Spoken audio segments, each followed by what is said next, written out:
Welcome to I news. పశ్చిమ బెంగాల్ రాజకీయాల్లో మరో సంచలన పరిణామం చోటు చేసుకుంది.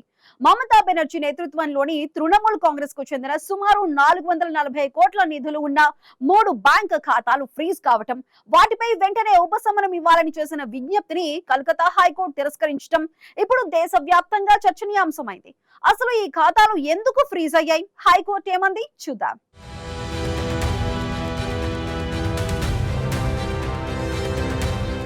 తృణమూల్ కాంగ్రెస్ కు చెందిన 3 బ్యాంకు ఖాతాల్లో సుమారు 440 కోట్ల నిధులు ఉన్నట్లు అధికారులు చెబుతున్నారు.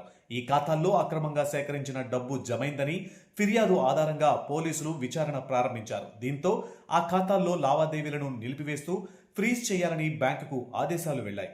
ఈ చర్యను సవాలు చేస్తూ తృణమూల్ కాంగ్రెస్ కలకత్తా హైకోర్టును ఆశ్రయించింది.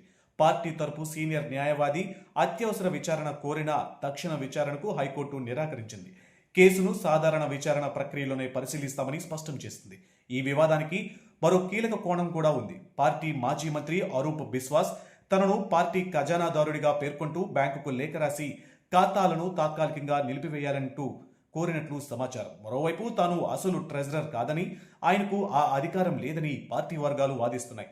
తృణమూల్ కాంగ్రెస్ మాత్రం ఈ కేసు పూర్తిగా రాజకీయ కక్ష సాధింపులో భాగమేనని ఆరోపిస్తుంది. ఇక ప్రాథమిక విచారణ లేకుండానే ఖాతాలను ఫ్రీజ్ చేశారని, దీంతో పార్టీ రోజువారీ కార్యకలాపాలు దెబ్బతింటున్నాయని కోర్టులో పేర్కొంది. ఇప్పుడు ఈ కేసు తదుపరి విచారణలో కోర్టు ఎలాంటి నిర్ణయం తీసుకుంటుందన్నదే ఆసక్తికరంగా మారింది.